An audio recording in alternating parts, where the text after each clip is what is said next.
A guy walks into a bar with a pet monkey. He orders a drink, and while he's drinking it, the monkey is running wild. Monkey jumps up on the pool table and grabs a cue ball, sticks it in his mouth, and swallows the cue ball whole. Well, the bartender's livid and says to the guy, "Did you see what your monkey just did?"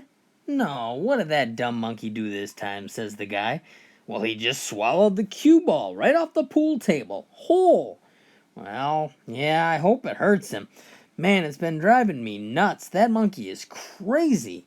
He finishes his drink and he leaves.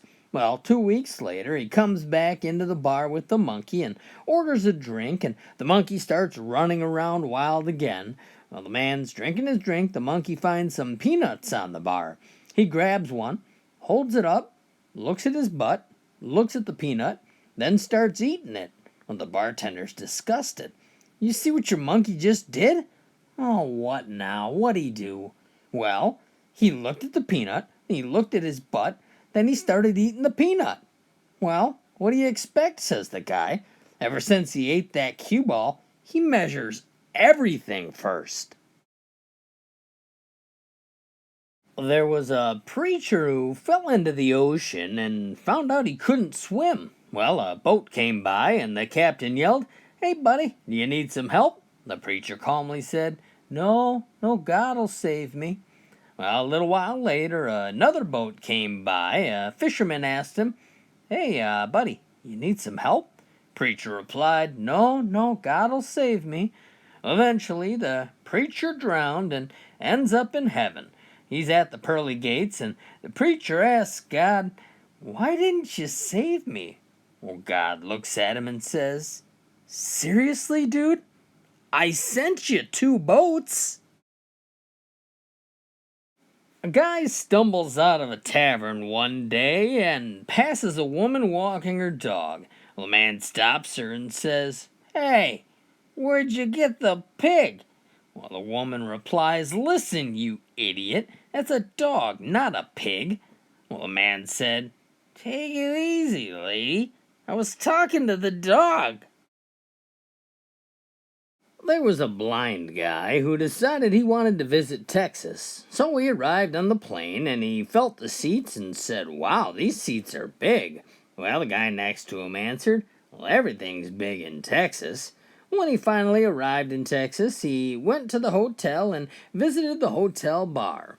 Well, upon arriving at the bar, he ordered a beer and got a mug placed between his hands. He said, "Wow, these mugs are huge." The bartender replied, "Well, everything's bigger in Texas." Well, after a couple of cocktails, the blind guy asked the bartender where the bathroom was. Bartender says, "Right down the hall."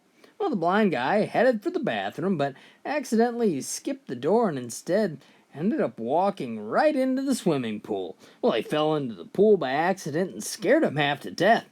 The blind guy started yelling, "Don't flush! For the love of God, don't flush!" I was out fishing this morning, but after a little while I ran out of worms. Well, I saw a snake with a frog in his mouth. Frogs are pretty good bass bait. Knowing that the snake couldn't bite me with the frog in his mouth, well, I grabbed him right behind the head and took the frog and put him in my bait bucket. Now the only problem I had was how I was going to release the snake without getting bit. So I grabbed my bottle of whiskey and poured a little bit of that whiskey into that snake's mouth. Well, his eyes rolled back and he went limp. I released him into the lake without incident and carried on fishing with the frog. Well, a little while later, I felt a little nudge on my foot. There was the snake, two more frogs in his mouth. A couple of minutes before church started, the congregation was sitting in their pews and talking. Well, suddenly the devil appeared right in front of the church. Well, everybody started screaming and running to the back entrance, trampling each other, trying to get away. Well, soon the church was empty, except for one old man who sat pretty calm in his pew. He didn't even move. He seemed oblivious to the fact that the devil was there. So the devil walked up to him and says, "Do you know who I am?" Well, the old man says, "Yep, sure do." "Well, aren't you afraid of me?" the devil said. "Nope, I sure ain't," said the man. "You do realize I could take you out with one word," said the devil. "I don't doubt it for a minute." Well, you know that I can cause you profound, horrifying agony for the rest of your life." "Yep," said the old man. "And you're still not afraid of me?" said the devil. "Nope, not one bit."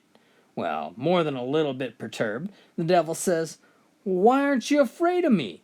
Well, the old man calmly looked at him and says, "I've been married to your sister for 48 years. An Air Force cargo plane was scheduled to leave Greenland at midnight. Well, during the pilot's pre-flight check, he discovered that the aircraft's latrine holding tank was still full from the last flight. So a message was sent to the base, and an airman who was off duty was called out to take care of it. The young man finally got to the airbase and made his way to the aircraft, only to find that the latrine pump truck had been left outside and was frozen solid. So he had to go find another one in a hangar, which takes even more time. He returned to the aircraft and, of course, was less than enthusiastic about what he had to do. Nonetheless, he went about pumping the job deliberately and slowly to make sure that he didn't get any criticism. Well, as he left the plane, the pilot stopped him and said, "Son, your attitude and performance has caused this flight to be late. I'm going to personally see to it that you're not just reprimanded, but punished." Well, shivering in the cold, the young man stood tall and said, "Sir, with all due respect, I'm not your son. I'm an airman in the Air Force. I've been in Greenland for 11 months without any leave. I got one stripe. It's 2:30 in the morning. It's 40 below zero. And my job here is to pump crap from your aircraft. Now, just exactly what kind of punishment did you have in mind?" Well, for his entire life, George grew up on a lake, and he heard stories of an amazing family tradition. It seemed that his father, grandfather, and great grandfather had all been able to walk on water on their 21st birthday. On that day, they'd walk across the lake to the boat club for their first legal drink. So when George's 21st birthday came around, him and his pal took a boat out into the middle of the lake. Well, George stepped right out of the boat and nearly drowned. His buddy had to pull him back into safety. Well, furious and confused, George went to see his grandmother. "Grandma, it's my 21st birthday.